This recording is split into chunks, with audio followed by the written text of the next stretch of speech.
is the leader of the UK Independence Party. Nigel Farage is with us. Fox News contributor Monica Crowley, Fox News contributor, editor-in-chief of Life Zet, nationally syndicated radio host Laura Ingraham. All right, ladies, good to see you. Let's talk. Hillary totally won this night. She came across as strong and forceful. And yeah. She prosecuted the case against. She really gave us the solutions on how to grow the middle class. I felt the solutions they were oozing out of every pore of Hillary. For anyone to go on television tonight and say that this was not a decisive and frankly masterful performance by Donald Trump should just drop the pretense of being a Republican strategist. They never strategized, by the way. Yeah. Or a Republican, quote, pundit or an analyst.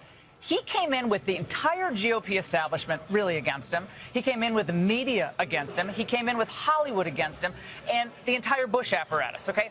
All of them against him, and he came in and he said, you know Romney something? Apparatus and we're going down the tubes. You're an architect of this decline, and we need a new path forward. He said this, and he hit her in a way that not a single Republican in the last 30 years has been able to lay a glove on the Clintons. I thought it was devastating. Did it. We've been waiting for this moment for someone face-to-face I was in a trailer with a bunch of people, and all I heard was, oh, ooh. Yeah. I mean, there was screaming all night. When he got to the Abe Lincoln line, I thought I was going to fall out of my chair. That was Laura and me. Yeah, was that you? We were in the next round. Yeah. Look, tonight what you saw was a dramatic reversal of fortune for both candidates. There's a phrase, don't give up 5 minutes before the miracle. What you saw tonight from Donald Trump, he performed a miracle. He gave such a dramatic, extraordinary, dominating performance.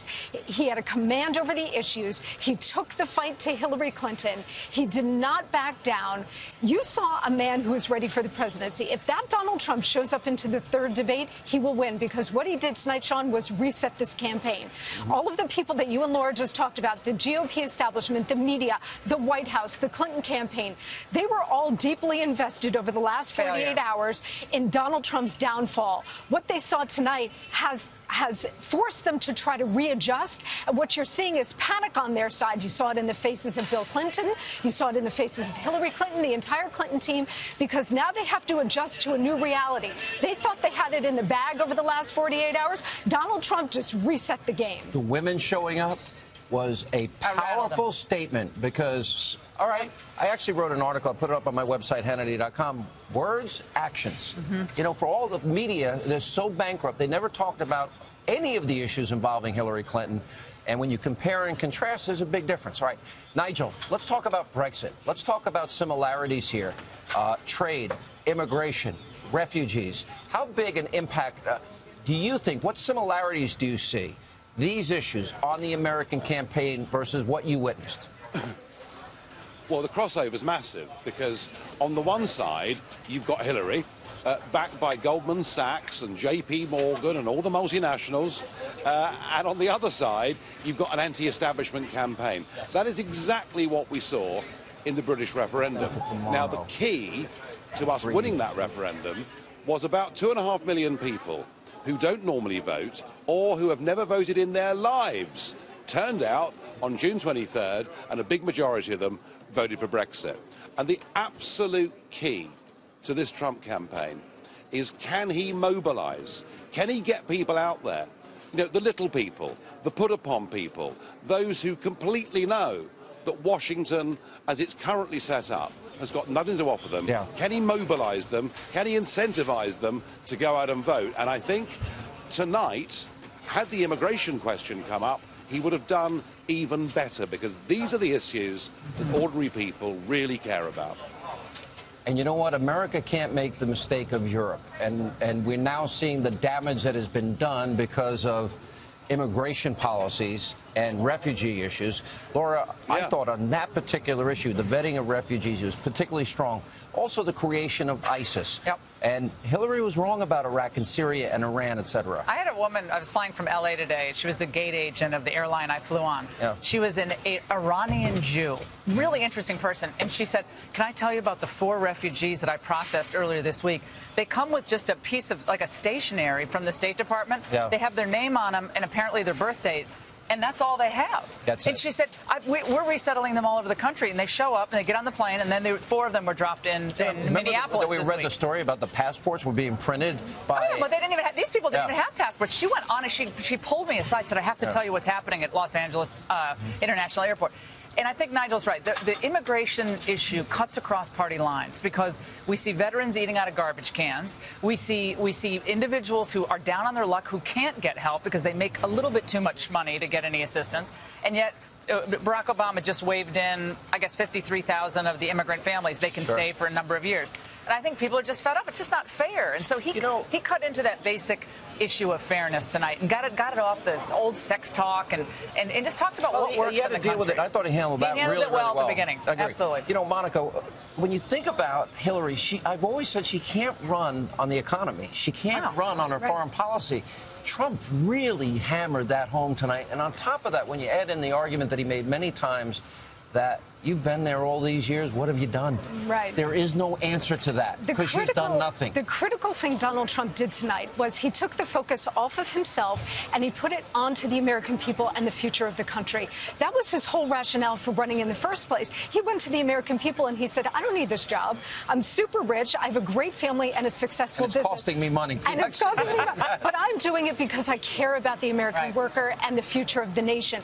That's what he did tonight. He turned the tables on her, and because so when she they cannot dump run 5 more tapes and 10 more tapes, it's going to end up on deaf ears? Well, look, every politician gets hit, you know, when the crap hits the fan. It's inevitable.